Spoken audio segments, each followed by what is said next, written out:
বাংলাদেশের দক্ষিণ জনপদে মেঘনার বুক চিরে গড়ে ওঠা এক স্বর্গ চরকাদিরা, লক্ষ্মীপুর জেলার কমলনগর উপজেলার এক নয়নাভিরান ইউনিয়ন। এই এলাকাটি যেন একটি জীবন্ত উপাখ্যান, যেখানে মাটি নদী পশলার মানুষের হৃদয়ে গাথা এক চিরন্তন সম্পর্ক।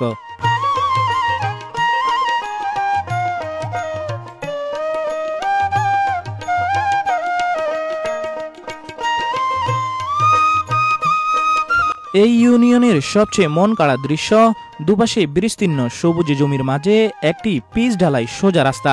দূর থেকে তাকালে মনে হয় এটা সুইজারল্যান্ডের কোনো গ্রামীণ পথ। বাংলার হৃদয়ে গড়ে ওঠা এক টুকরো ইউরোপ।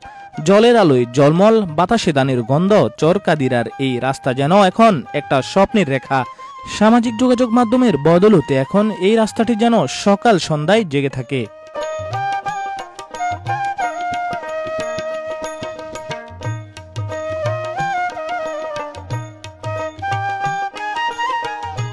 বুলুয়া নদীর ওপর ইসলামগঞ্জ চরকাদিরা ইউনিয়নের সড়কের নবনির্মিত ব্রিজটিও যেন নদীর বুক চিরে ওঠা এক সৌন্দর্যের প্রতীক। এই ব্রিজটি শুধু চলাচলে নয়, প্রাকৃতিক দৃশ্যপটে এক নতুন সংযোজনও বটে।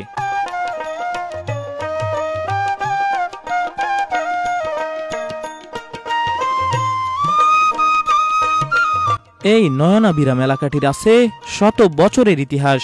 1905 সালে এটি বরিশালের দৌলত খান থানার অন্তর্ভুক্ত হয়। এরপর 1910 সালে এটি চলে আসে নোয়াখালীর আওতায়। 1917 সালে রামগতি থানার অধীনে চরকাদিরা মৌজা হিসেবে গ্যাজেটভুক্ত হয়। 1955 সালে চরকাদিরা ইউনিয়ন বোর্ড গঠিত হয়।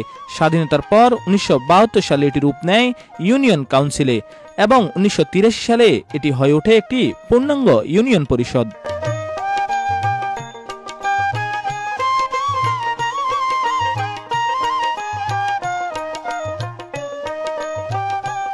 2006 সালে 5 নং চরকাদিরা ইউনিয়নকে ভাগ করা হয়। সেই বছর গঠিত হয় নতুন উপজেলা কমলনগর। চরকাদিরা পায় নতুন নম্বর 8 নং ইউনিয়ন, আর দক্ষিণ অংশ হয়ে যায় 9 নং তোরাবগঞ্জ ইউনিয়ন।